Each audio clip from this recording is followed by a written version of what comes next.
하나님의 말씀 창세기 42장 말씀입니다.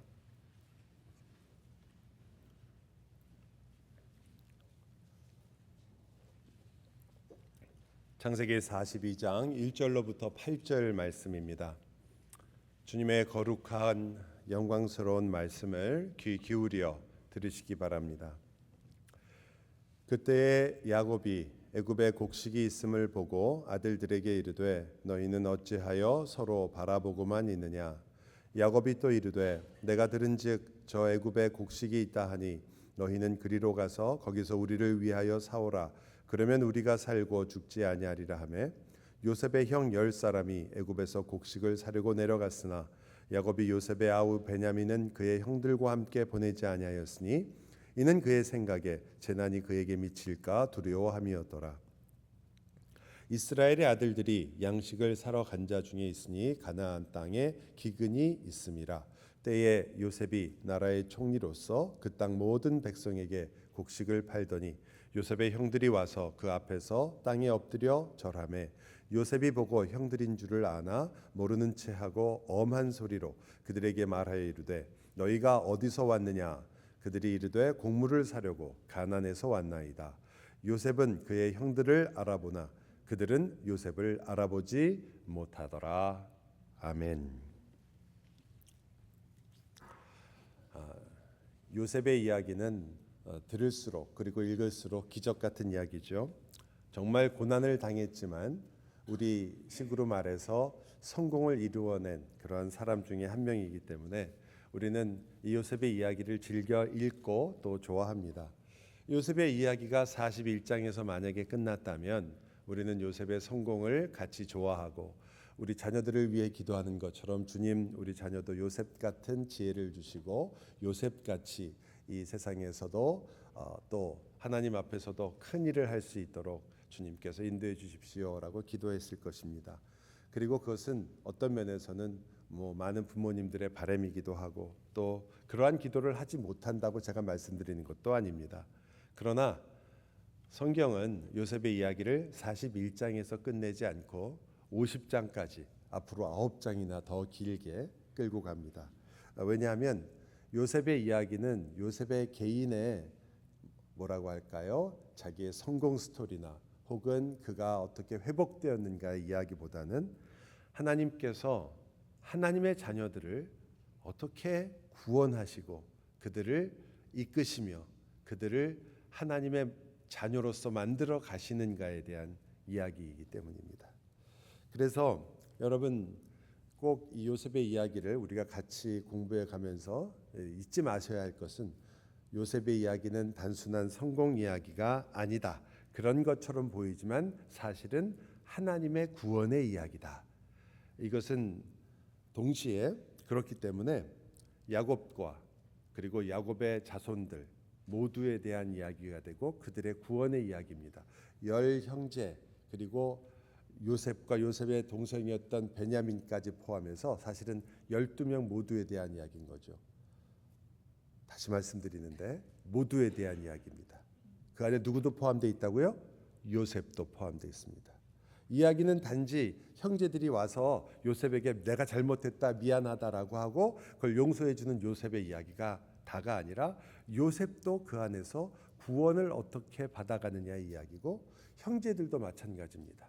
그리고 마지막으로 우리가 또 잊지 말아야 될 것은 여기서 요셉이라는 인물이 예수 그리스도의 그림자로서의 역할을 어떻게 하고 있느냐. 왜냐하면 이 구원의 역사의 궁극적인 목적은 단지 요셉을 살리는 게 아니라 요셉을 통해서 이스라엘 민족을 구하고 이스라엘 민족을 통해서 누가 오게 됩니까? 예수 그리스도가 결국은 오기 때문입니다. 그래서 이 요셉의 이야기는 그러한 역사적인 연관성을 갖고 있고 그것을 우리가 함께 봐야 되는 거죠. 그래서 우리는 이 이야기의 마지막이 요셉이 마지막까지 형제들과 어떻게 잘 지냈으며 잘 화해했고 그리고 형제들은 얼마나 큰 일을 했는가에 끝나는 게 아니라 뭘로 끝난다고 지난 시간에도 말씀드렸지만 무엇으로 끝나죠? 가나안으로 돌아가는 것으로 끝납니다. 이 스토리 자체가 구원의 역사라는 것을 보여주는 거죠. 자, 이제 그러면 우리가 이 스토리를 하나씩 살펴볼 때 사실은 목회자로서 모두가 다 그렇지는 않겠지만 저의 경우에는 이 창세기 41장부터 45장까지 가는 이 스토리가 설교에 굉장히 어려운 이야기예요. 이런 노래도 하나 있어서 제가 이걸 생각해낸 건 아닌데 Never Ending Story라고 있죠. 예, 이 스토리가 그런 스토리입니다. 왜냐하면 여러분이 잘 아시는 요셉의 모습은 45장이 나와요. 그때 요셉이 형님들 너무 걱정하지 마십시오. 하나님께서 나를 미리 보내셔서 형님들과 이스라엘을 구원하시려고 보낸 게 아닙니까? 멋있는 말을 하잖아요. 어떻게 저렇게 자기를 팔아먹고 죽이려고 했던 그 형제들 앞에서 저렇게 얘기할 수 있을까? 우리가 그걸 알고 있기 때문에 요셉을 지금부터 그렇게 생각을 해서 이 훌륭한 요셉이 무엇을 했느냐라고 여러분이 보시기 시작하면 요셉이 굉장히 쫀쫀한 사람이 됩니다. 아주 소소한 복수를 해요. 형제들을 모아놓고 너희들 스파이지라고 몰아가지고 감옥에 집어넣었다가 또 그다음에 집에 갈 때는 또 뭐 거기다 돈을 도로 넣어주고 뭐 잘해주는 것처럼 보냈다가 그리고 보내면서 조건을 달아가지고 너 막내 데리고 오지 않으면 다 앞으로는 주지 않는다. 그래가지고 집에 가서 막내를 데려오려고 하는데 아버지 야곱이 절대 안 된다 그러는 거예요. 그래가지고 여러분 시간차가 벌어져요. 첫 번째 방문과 두 번째 방문 사이에는 시간이 있습니다. 자, 우리 한번 시간을 따져보죠. 30살에 총리가 됐어요. 요셉이. 그리고 몇 년 풍년이 들었죠? 7년. 그러니까 37살 때 흉년이 시작된 겁니다. 흉년이 시작되자마자 형제들이 왔는지 안 왔는지는 저희가 정확하게 몰라요. 성경에 기록도 있지 않습니다. 그러나 2년 후에 모든 가족을 다시 만나는 일은 기록되어 있습니다. 그러니까 그 2년의 기간이 어쩌면 시간이 적어도 1년 정도는 첫 번째 방문과 두 번째 방문 사이에 흘렀던 거예요. 그 사이에 여러분 시므온이라는 자기 형은 감옥에서 갇혀 있었어요. 여러분 이게 복수가 아니면 뭐가 복수입니까? 물론 당한 거에 비하면 그 정도야 라고 생각하실지 모르겠지만 그러나 이 요셉의 마음이 우리가 생각하는 것처럼 형님들 아무렇지도 않습니다. 이건 아니었던 건 분명합니다. 제가 일부러 뭐 요셉의 그 마음을 깎아내리려고 하는 것이 아니라 여러분과 제가 구원을 이해하려고 한다면 여러분은 구원이라는 게 예수 딱 믿고 천국 가면 끝이구나라는 게 아니라 예수를 믿었다는 게 어떤 의미인가? 그렇다면 내가 예수를 믿게 된 내가 하나님과의 관계는 어떤 관계가 되는 것이며 또한 내 형제와 자매들과의 관계는 어떤 관계를 맺는 것인가? 도대체 예수를 믿으면 무슨 일이 우리 안에 벌어지는 것인가? 거기에 대해서 성경이 말하고 있기 때문에 우리가 그것을 하나씩 추적하려고 합니다. 다시 말씀드리지만 오늘 설교의 끝은 없습니다. 오픈 설교라고 하죠. 왜냐하면 계속 진행되는 이야기 중에 한 부분이기 때문에 그렇죠. 자, 우리 시작은 형제들부터 하죠. 여러분 42장 1절을 보세요. 보면 이 시작이 이렇게 됩니다. 그때의 야곱이 애굽에 곡식이 있음을 보고 아들들에게 이르되 너희는 어찌하여 서로 바라보고만 있느냐 이렇게 얘기를 합니다. 자, 여러분 요셉과 요셉의 형제들이 만날 일이 있어요, 없어요? 7년 동안 있었어요, 없었어요? 풍년 동안 요셉이 가지도 않았어요. 형들에게 가나안에 발을 디딘 적도 없습니다. 그렇게 성공을 했는데도 가나안으로 안 갔습니다. 만날 일이 없었어야 돼요. 요셉의 마음은 어떤 거죠? 지금 가나안을 잊어버린다예요. 나는 이제 그 가나안의 모든 내가 태어났고 내가 자랐고 그 모든 것들 과거를 나는 다 잊어버리겠다. 난 버리겠다. 이거였어요. 그런데 이 성경은 하나님은 그것을 추적합니다. 과연 버릴 수 있는가? 여러분 신자가 생각하는 오해 중에 하나가 뭐냐면 예수를 믿은 다음에 새 사람이 됐다는 것을 과거의 모든 것은 다 치워버리고 나는 오늘부터 새 출발한다 생각하실 때가 많이 있습니다. 그게 아니라 지난주에도 제가 강조했지만 그것은 구원이라는 것은 여러분의 현재나 미래만을 구원하는 게 아니라 여러분의 과거에도 하나님의 구원의 역사가 있다는 것을 고백하는 것입니다. 이제 그 모든 것들이 하나님의 역사 속에서 하나님의 선을 이루어가는 것으로 지금 사용되고 있다. 그것을 우리가 고백하는 거죠. 그래서 우리는 아무도, 신자 중에 아무도 여러분 자신은 내가 참 게을렀다, 내가 참 신앙생활 잘못했다라고 생각하시는 경우일지라도 여러분이 만일 주님께서 나를 인도하시는구나를 깨닫는 순간 여러분의 모든 인생 자체가 그때는 그렇게 내가 하나님 속을 썩혀드렸지만 그것조차도 하나님께서는 나를 참 참아주시고 인내하셨구나라는 것으로 여러분의 인생 속에서 새롭게 해석되게 될 수밖에 없게 됩니다. 여러분의 인생은 그래서 살다 보니 여기까지 온 사람이 아무도 없습니다. 내가 옛날에는 왕년은 이랬지만 지금은 좋아졌다라는 말은 혹 할 수 있을지 몰라도 여러분이 그저 일어난 모든 일들이 아무 의미 없이 있다가 지금이야말로 나는 그래도 잘 살고 있다라는 건 없는 거예요. 여러분의 모든 인생 자체를 하나님이 구원하셔서 그 중에 어느 것도 버릴 것이 없게 하나님의 손길 안에 두시기 때문입니다. 그러나 요셉은 그렇게 생각하지 않았죠. 요셉은 므낫세, 잊자, 과거를 묻지 말라. 나는 이제 애굽 사람이다. 애굽 사람으로서 살아가겠다. 이렇게 시작했었습니다. 하지만 이 둘을 만나게 한 것은 뭐였습니까? 기근이었습니다. 요셉이 계획한 것도 아니에요. 야곱이 계획한 것도 아닙니다. 야곱의 아들들이 계획한 일도 아닙니다. 기근이 일어나서 그들은 만나게 됐습니다. 만나기 직전까지도 서로 전혀 기대하지 않았습니다. 이러한 일은 결국 이 구원의 역사 속에서 가장 중요한 역할은 역시 어디서부터 출발한다는 걸 알려주는 거죠. 하나님으로부터 출발한다. 이 일이 여러분과 제가 나중에 돌아볼 때 다 알게 되는 것이 대부분이지만 겪을 때는 모르잖아요, 우리가. 그러나 겪고 나서 우리를 돌아볼 때 여기가 바로 하나님께서 짚으셨던 곳이구나. 여기가 하나님이 나를 이렇게 손을 잡으셨던 곳이구나.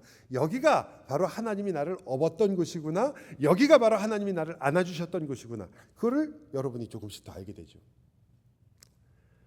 하나님께서 사실은 이 구원을 시작하셨는데 아주 조용히 시작하신 거죠.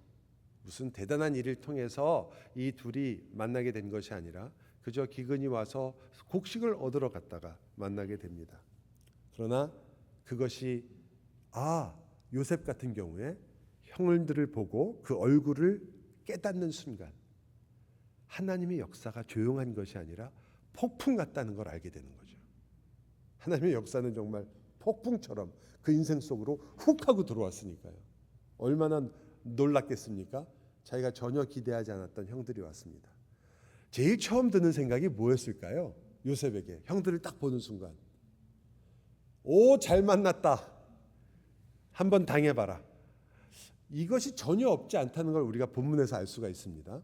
왜냐하면 이들을 정탐꾼으로 몰아서 감옥까지 가게 하거든요. 그렇기 때문에 그 마음이 전혀 없다고 볼 수 없지만 또 동시에 하나님의 섭리에 대해서도 이제까지 배웠기 때문에 하나님의 섭리도 어느 정도 알고 있었던 것 같아요. 그러나 하나님께서 시작하신 일이 그렇다면 야곱과 그 형제들에게는 어땠을까? 그게 아까 읽었던 본문의 시작입니다. 야곱의 말이 이거거든요. 너희들은 왜 서로 바라보고만 있느냐? 이건 왜 너희들은 서로 얼굴만 보고 있느냐 이런 뜻입니다. 물론 이렇게 여러분이 읽으시면서 이해할 수 있어요. 야, 너희들은 왜 아무것도 안 하고 서로 얼굴만 쳐다보고 있냐? 빨리 가서 곡식 가져와라. 이렇게 생각하실 수 있는데 그것보다는 훨씬 더 다양한 의미입니다. 이 말은 요셉이 형들을 보고 나서 형들이 절하는 걸 보고 자기의 꿈을 기억하며 자기의 가나안을 기억했다는 것. 그래서 물어보잖아요. 첫말이 당신들 어디서 왔느냐? 몰라서 물었어요? 아니요.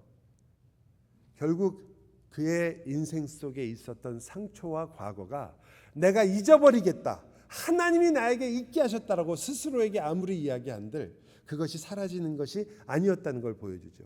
자, 그렇다면 야곱과 형제들은 어땠을까요? 여러분 몇 년 지난 줄 아세요? 자, 17살에 집에서 떠났어요. 그래서 30살이 됐어요. 몇 년? 우리가 산수가 약하죠. 수학은 강한데 17살에서 30살이면 13년이 지났죠. 거기서 7년 동안 풍년이 들었어요. 몇 년? 20년 넘게 시간이 지난 거예요. 요셉도 20년이 지났지만 이쪽도 20년이 지났습니다. 자, 그렇다면 이쪽은 어떻게 살았을까? 이게 처음 나오는 이 말 속에 들어 있습니다. 너희는 왜 서로 얼굴만 보고 있느냐는 이 말 속에는 단순히 너 왜 아무것도 안 하고 있느냐만 있는 것이 아닙니다. 여러분, 야곱이 뭐라고 얘기하냐면 이렇게 얘기를 해요. 3절과 4절을 볼게요. 야곱이 요셉의 아우 베냐민은 그의 형들과 함께 보내지 아니하였으니, 그냥 베냐민이라고 안 하고 요셉의 아우 베냐민이라고 하죠. 아버지는 아들을 잊었습니까? 아니면 마음에 품고 계신 겁니까? 예, 야곱의 마음속에 요셉이 있습니다. 그 정도가 아니고요. 어느 정도냐면 나중에 보면 이 일들이 어떻게 드러나느냐. 형제들도 마찬가지예요. 형제들이 감옥에 갇혀서 요셉이 당신들 막내 데리고 와라, 안 그러면 가지 못한다라고 했을 때 제일 처음 한 말이 뭔지 알아요? 우리가 요셉에게 잘못해가지고 이 일을 당하는구나 했어요. 여러분, 이상하지 않으세요? 20년이 지났어요. 그런데 이 형제들의 마음속에는 여전히 무엇이 있었던 겁니까? 요셉이 있습니다. 여러분, 야곱의 말은 우리로 참 많은 생각을 하게 하는데, 너희들과 같이 보낼 수가 없다 베냐민은. 왜냐하면 너희들과 같이 가다가는 큰 재난을 당할까 하노라. 여러분 마음이 어떨까요? 형들하고 요셉하고 나갔습니다. 아버지는 지금 요셉이 죽은 줄 알고 있어요. 그렇기 때문에 베냐민을 안 보내겠다고 합니다. 요셉의 아우인 베냐민은 안 보내. 그러면 형들의 그 마음속에는 다시 한번 못을 박는 말 아니에요? 요셉의 아우, 너희들하고 같이 가서 죽었지 않느냐. 다시 돌아오지 못했다. 형들은 아마 지금 양심과 싸우고 있겠죠. 아버지는 아들을 잃은 아픔 속에 있을 거고, 형들은 끊임없이 계속 찾아오는 양심을 찌르는 문제 속에 있었던 것. 그래서 이것이 이렇게 나타나는 거죠. 이 가정 전체가 굉장히 어두운 그림자 속에 있습니다. 가족을 말할 때요, 형제들이 뭐라고 얘기를 하냐면 이렇게 얘기를 해요. 그들이 이르되 당신의 종 우리들의 12형제로서, 11명이 아니고 12형제라고 그래요. 요셉에게 지금 얘기하는 거예요. 요셉에게 변명하는 겁니다. 우리 정탐꾼, 우리 스파이 아닙니다. 우리 가나안에 집도 있고 우리 아버지도 계시고 식구들이 있습니다라고 얘기하는데, 우리 12형제로서 가나안 땅 한 사람의 아들들이라. 거기 야곱의 아들이라는 거죠. 막내 아들은 아버지와 함께 있고 또 하나는 없어졌습니다. 이렇게 얘기합니다. 우리나라 말로 번역을 기묘하게 했어요. 없어졌습니다. 영어로는 no more 이렇게 끝나요. 그냥 나는 그가 어떻게 됐는지 모른다, 이런 것과 비슷한 거죠. 더 이상 있지 않다라는 말은 나는 그가 어떻게 됐는지 모릅니다 라고 말하는 겁니다. 몰라요? 알아요? 알죠. 그런데 그 전에 뭐라고 얘기한 줄 아세요? 이 형제들이 그 요셉에게 우리는 확실한 사람들이다 라고 얘기해요. 신원이 확실하다는 뜻이 아니고요, 우리는 정직한 사람이라는 뜻이에요. 우리는 매우 정직하다. 그래 놓고선 요셉을 앞에 놓고 그 요셉은 어디 갔는지 모른다. 그리고 여러분, 그들의 마음속에 얼마나 요셉에 대한 이야기가 있으면 12형제라고 얘기하겠어요. 그들은 요셉이 죽지 않은 걸 알거든요. 자기들이 팔아먹었잖아요. 여러분, 지금 서로 왜 얼굴만 바라보고 있느냐, 이 말은 지금 이 가정 안에 진정한 소통이 일어나지 않는다는 뜻입니다. 왜 너희들은 서로 소통하지 않고 너희들은 서로 협조하지 않으며 왜 너희들은 함께 살아가려고 하지 않느냐. 야곱이 이 가정을 가정의 이끄는 그 아버지로서 가장 가슴 아픈 이야기죠. 이 아버지는 지금 베냐민만 끼고 돌고 있고 요셉을 잃은 다음에 그 나머지 아들들은 요셉이 없어졌는데도 불구하고 똑같은 어려움을 겪고 있으며 더 심한 어려움을 겪고 있습니다. 왜냐하면 그들은 지금 어찌할 바를 모르는 상황이니까요. 여기 말 그대로 그들은 서로가 서로에게 이미 식어버린 사랑을 발견하고 있고, 서로가 서로에게 자기의 모든 문제를 떠맡기려고 합니다. 르우벤이 뭐라고 한지 아세요? 같은 본문에서 르우벤이 형이잖아요. 내가 하지 말랬지. 근데 왜 니들이 해가지고 이렇게 된 거야? 라고 얘기를 합니다. 그러니까 르우벤, 뭐 다른 자식들은, 다른 형제들은 할 말이 없겠어요? 아마 전부 다 할 말이 있었을 겁니다. 이것은 지금 수면 아래 가라앉아 있는, 지금 썩어가고 있는 그들의 마음속에 있는 사라지지 않은 문제들인 거죠. 요셉도 과거 속에 있었고, 과거를 잊는다고 했지만 과거 속에 있었고, 형제들도 과거 속에 있었습니다. 야곱의 형들은 동생을 팔아버린 20년 동안 어두운 그늘 속에 살았던 거죠. 그래서 그 속에서 그들은 정말 어쩌면 전전긍긍하며 요셉이라는 그 인물 하나 때문에, 자기들이 했던 그 죄 때문에, 그리고 그 죄를 인정할 수도 고백할 수도 말할 수도 없는 그 상황에서 그들은 계속 어두움 속에 살았습니다. 제가 전에 보았던 팬데믹 때 나왔던 드라마라고 생각되는데, 우리들의 블루스라는 드라마가 있어요. 혹시 보셨나요? 예, 제가 그걸 보라고 말씀드리는 게 아니라, 또 설교 다 끝나고 나서 설교는 기억이 안 나고 우리들의 블루스 보러 가야 된다 생각하지 마시고, 우리들의 블루스라는 그 드라마에 김혜자 씨가 나오고 그 아들로 이병헌 씨가 연기를 했어요. 거기 나오는 주인공 이름을 잊어버렸지만, 근데 이 두 사람이 모자지간인데 서로 원수예요. 너무너무 미워해요, 아들이 어머니를. 그 이유는 뭐 아주 깊은, 어려서부터 있었던 이유인데, 그래서 서로 말도 안 하고 서로 미워합니다. 그때 그 김혜자 씨가 병에 걸려서 죽게 됐어요. 다들 이제 이런 스토리가 되면 이제 아들과 어머니가 죽게 됐으니까 마지막에 서로 이제 다 화해를 하고 끝난다, 그랬으면 좋겠는데, 그런 식으로 잘 무조건 예쁘게만 끝나는 것이 아니라 좀 힘들게 끝은 납니다. 그런데 그 김혜자 씨가 이 드라마에서 했던 대사 중에, 제가 목사라서 그런지 그 말이 되게 기억이 났어요. 그 죽음을 앞에 두고 있잖아요. 근데 그 따르는 한 딸 같은 주인공이 하나 있는데 물어보는 거예요. 아유, 이제 저 세상은 어떨까? 저기로 가버리시면 어떡하나 하고 아픈 마음에서 얘기를 하고 있으니까 김혜자 씨가 그래요. 저 세상이 굉장히 좋긴 좋은가 봐. 아니 어떻게 아세요? 그러니까, 아니 갔다가 돌아온 사람이 하나도 없잖아. 얼마나 좋으면 아무도 안 오겠어. 여러분 어떠세요? 하나님의 나라에 대한 소망이 이 정도 있으세요? 아무도 안 돌아올 정도로 좋은 곳, 하나님의 나라. 근데 거기서 이렇게 이병헌 씨가 나레이션으로 이런 얘기를 합니다. 사랑한다는 말도 미안하다는 말도 없이 내 어머니 강옥동 씨가 내가 좋아하는 된장찌개 한 사발을 끓여놓고 처음 왔던 그곳으로 돌아가셨다. 어머니를 안고 울며 난 그제서야 알았다. 난 평생 어머니를 미워한 것이 아니라 이렇게 안고 화해하고 싶었다는 것을, 이렇게 실컷 울고 싶었다는 걸. 끝까지 그 말을 서로 못하고 끝났을 때 아들의 마음이죠. 내가 미워한 것이 아니라 화해하고 싶었었구나. 돌아가신 다음에야 어쩌면 화해가 일어났을 것이고, 어머니의 입장에서야 아들을 뭐 미워한 적이 있었겠습니까마는. 그러나 이 미움, 그리고 이것을 가르쳐서 아마 이 드라마 이름이 블루스인 거죠. 블루스라는 말은 음악 장르기도 하지만 슬픈 음악을 얘기하잖아요. 슬픔, 우리들의 슬픔, 우리들의 상처, 그 상처의 이야기인데요. 그 상처를 끄집어내보지도 못해요. 여러분, 지금 같은 이야기예요. 요셉도 자기의 상처를 끄집어내보지를 못합니다. 아마 우리들 대부분이 나의 아픔과 어려움을 끄집어내기 어려울 거예요. 형들도 마찬가지였습니다. 동생을 팔아버린 그 형들도 자기의 아픔을 끄집어내지 못했습니다.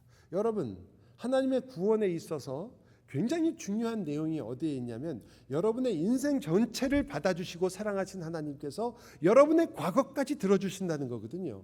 그걸 용서해 주시며, 그것이 하나님과의 화해 속에서 여러분이 여러분의 인생이 무엇에 부닥치고 있으며 내가 누구인가를 안다는 거죠.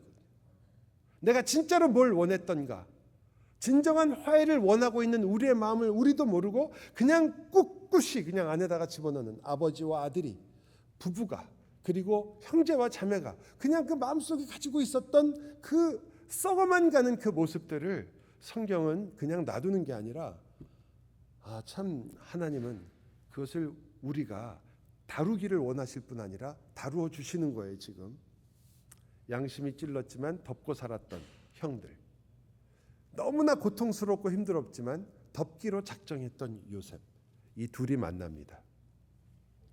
요셉이 아까도 말씀드렸지만 만만한 사람이 아니잖아요. 처음부터 물어보는 거예요. 당신들 어디서 왔느냐. 야, 요셉을 알아봤다면 이 질문처럼 무서운 질문이 어디 있을까요? 가나안에서 왔다고 당당하게 얘기합니다. 우리 가나안에서 왔다고. 저는 요셉이었으면 여기서 입이 왔다 갔다 했을 것 같아요. 거기서 당신들이 날 팔았잖아. 예? 막 여기까지 올라왔을 것 같아요. 요셉이 꾹 참습니다. 그리고는 그들을 정탐꾼이라고 몰아가죠. 그러니까 그들이 그 일을 겪고 나서 아까 말씀드린 것처럼 감옥에 갇히는데 감옥에 가둬버려요. 4번이나 얘기해요. 너희들 정탐꾼이라고. 아니라고 4번이나 얘기하고. 그러니까 아무리 얘기해도 안 듣는데 감옥에 갇혀가지고 다시 불러서 얘기할 때 그들이 요셉이 히브리어를 모르는 줄 알고, 애굽 사람이니까 자기들끼리 히브리어로 얘기를 합니다. 통역관 앞에 있는데 뭐라고 얘기를 하냐면 아까 얘기했던 것처럼, 아니 이게 웬일이냐, 베냐민을 데리고 오라고 그러지 않느냐. 야, 우리가 우리 아우를 갖다가 이렇게 팔아버린 것 때문에 또 아우 문제로 이렇게 문제를 당하는구나 라고 생각하는데 거기 중요한 말이 나옵니다. 여러분 한번 같이 읽어보도록 하죠. 18절 보면 이제 18절로부터 시작해서 요셉이 그들을 만나서 얘기하기 시작합니다. 이제 21절을 우리 같이 읽도록 할게요. 21절입니다. 42장 21절 같이 읽습니다. 그들이 서로 말하되 우리가 아우의 일로 말미암아 범죄하였도다. 그가 우리에게 애걸할 때에 그 마음의 괴로움을 보고도 듣지 아니하였으므로 이 괴로움이 우리에게 임하도다. 그리고 나서 이제 르우벤의 이야기가 나옵니다. 여러분 서로 사실은 죄를 혹은 그 아픔을 덮고 있었는데 성경에 민수기에 나오죠. 모세가 그 죄가 너희를 찾아가리라. 정말 찾아왔습니다. 이 형제들에게 그 죄가 찾아온 거죠. 자기들이 했던 일이. 처음으로 형제들이 얘기하는 거예요. 우리가 범죄하였다. 지금 우리가 이 일을 겪고 있는 게, 근데 범죄하였다 그러고 지금 회개하고 돌이키는 모습이 시작되는 거 아니에요. 그런데 그 시작이 가장 중요한 부분이 뭐로 나오냐면, 그가 우리에게 그토록 애걸하였는데 우리가 그 괴로움을 보고도 듣지 아니하여서 이제는 그 괴로움이 우리에게 임하는도다라고 얘기하잖아요. 즉 회개와 하나님 앞에 나아가는 것과 회복의 제일 처음에 나오는 이야기는 사실 우리가 되게 생각하듯이 내가 잘못했습니다, 내가 확실히 문제가 있습니다 라는 것이 아닌 거예요. 그 이야기가 우리가 되게 그걸로 퉁치고 마는데 성경은 우리가 진정한 회개에 있어서 가장 중요한 내용을 여기서 이렇게 말합니다. 회개의 시작은 다른 것이 아니라 상대방에게 내가 얼만큼 사과했느냐, 내가 얼만큼 잘못했다고 얘기했느냐가 아니라 상대방의 괴로움을 알고 있느냐에 있다는 겁니다. 여러분 우리는 대개 잘못했다고 얘기할 때 우리 양심의 가책 때문에 얘기하거나 혹은 내가 겨우 이것밖에 안 되나, 또 그래 내가 여러 가지로 잘한 게 없지, 잘못했지 라는 마음으로 되게 사과를 합니다. 거기에 초점이 있죠. 그래서 내가 잘못했다, 나 정말 진심으로 잘못했다 라고 얘기하면 그러면 다 끝난다고 생각하는 경우가 많습니다. 그게 여러분이 얼마나 자기중심적인지 아닌지를 언제 알냐면, 자기가 이제 내가 잘못했다고 사과한다고 얘기했는데 그 상대방이 그 사과를 듣고도 들은 척 만척하거나 그걸 듣고도 계속 화를 내고 그러면 어떻게 하세요 여러분이? 당신이 화내는 게 당연하다, 내가 정말로 잘못했다, 그게 아니라 내가 사과했잖아, 사과했는데 왜 이 난리냐, 내가 분명히 잘못했다고 했는데 왜 나한테 이렇게 화를 내느냐, 이렇게 나가잖아요. 왜 그런지 아시죠?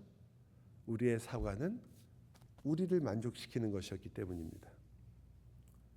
여러분 우리가 회개할 때도 비슷합니다. 하나님께 죄를 나열하지요. 내가 이것도 잘못했습니다. 욕심이 많았습니다. 내가 교만했습니다. 하나님, 나는 정말 말할 수 없는, 정말 이 세상에서 누구하고도 비교할 수 없는 그런 죄인입니다. 다 맞는 말이에요. 알았습니다. 하지만 그렇게 하면 다 된다고 생각하는 것은 지금 우리가 알고 있는 회개와는 많은 차이가 있습니다. 여러분은 내가 얼만큼 잘못했느냐가 중요한 게 아니라 그 잘못 때문에 하나님이 얼마나 마음이 아프셨는가가 중요하단 말이에요.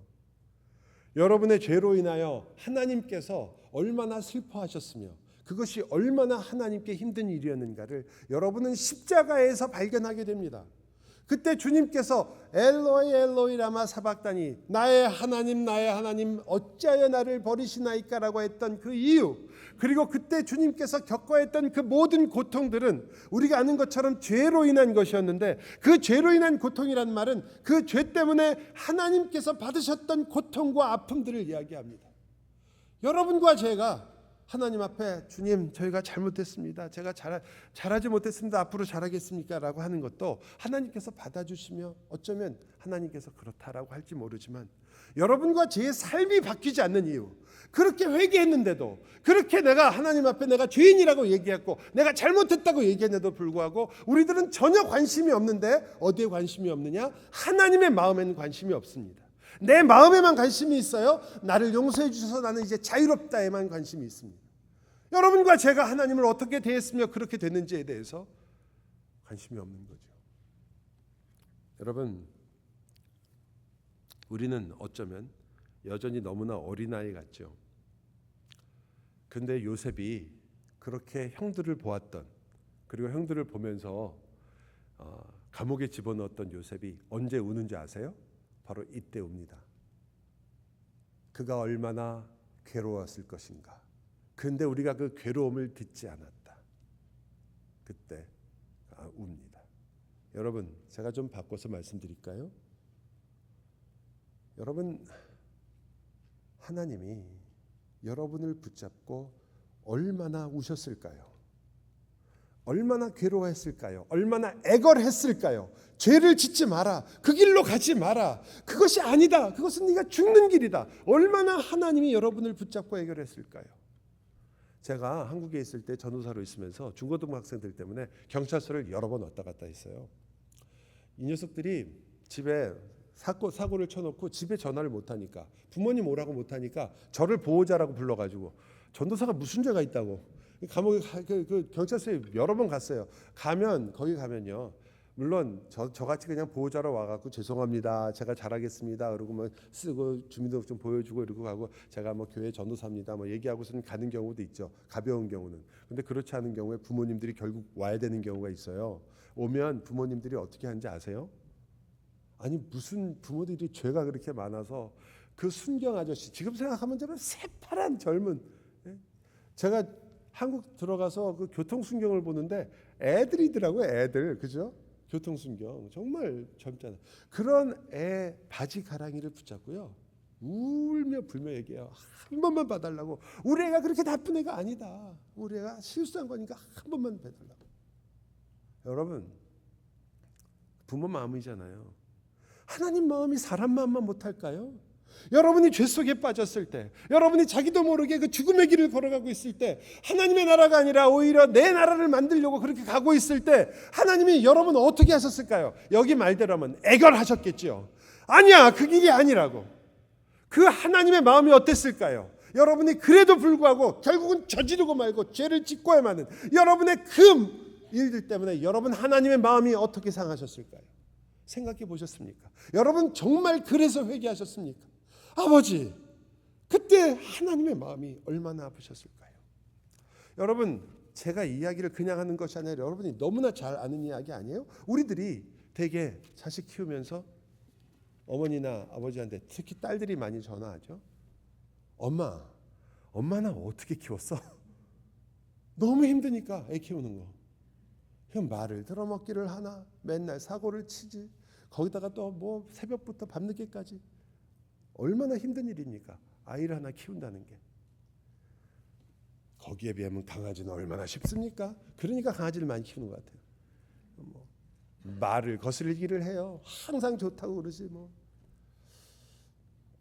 그러니까 고난이 없으니까 그러니까 아마 좋아하시는 것 같은데 자식을 키운다는 일은 어마어마한 일이잖아요.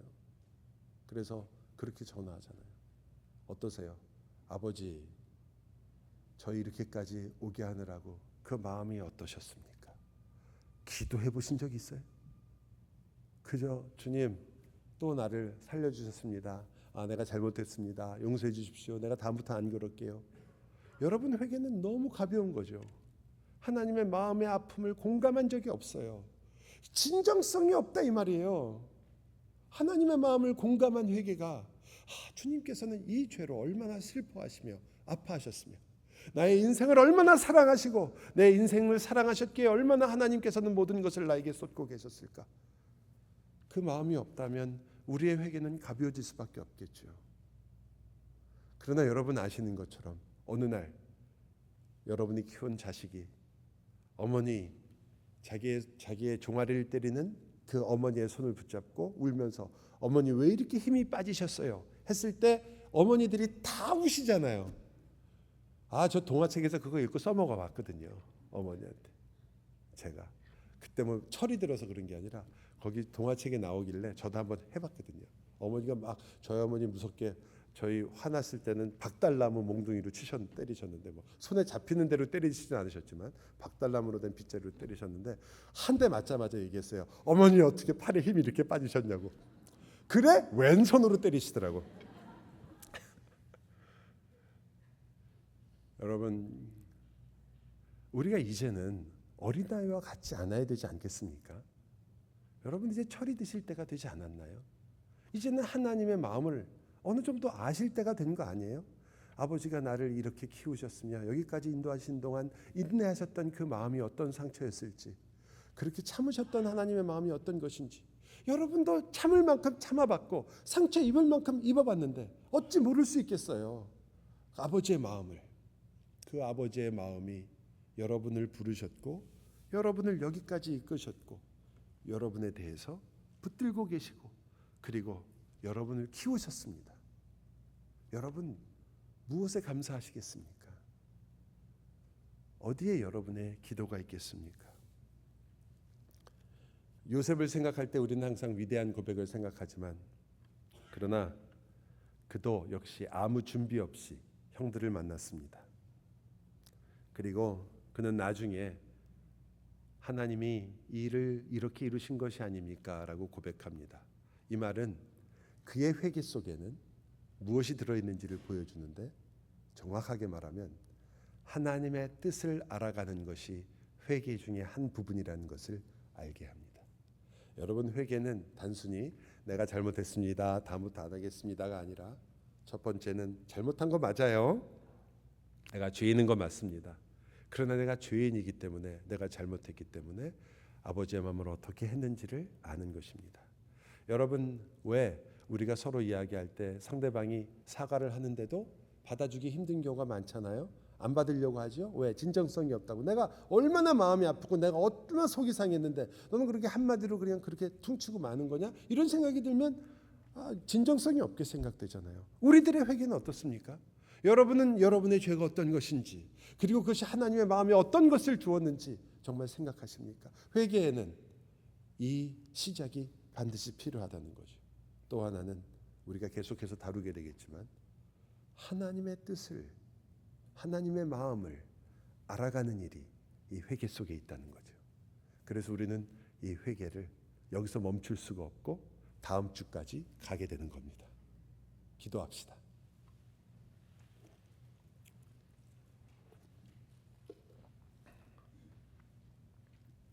주님, 우리가 놀라는 것은 이 일들을 통해서 하나님께서는 우리를 고치셨고 회복시키셨고 우리 안에 선을 이루어내셨다는 것입니다. 주님의 속이 썩어가면서 주님의 눈물로 우리를 매일 대하시면서 그러므로 주님, 저희도 주님께 나아가며 이렇게 노래하고 찬양하고 기도하고 싶습니다. 주님, 이제 기뻐해 주십시오. 나로 인해 기뻐해 주십시오. 내가 아버지 앞에 왔습니다. 아버지와 함께 걷겠습니다. 주님의 은혜를 기억하겠습니다. 누가 아버지의 마음을 알겠습니까? 그러나 그 하나님이 성령 하나님을 통하여 내 안에 살아 계십니다. 주님,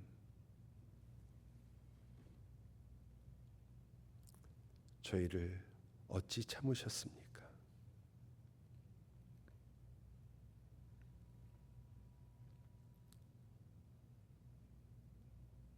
저희와 함께 하시고 저희로부터 찬양을 받으시며 저희의 마음이 바로 그 주님 때문에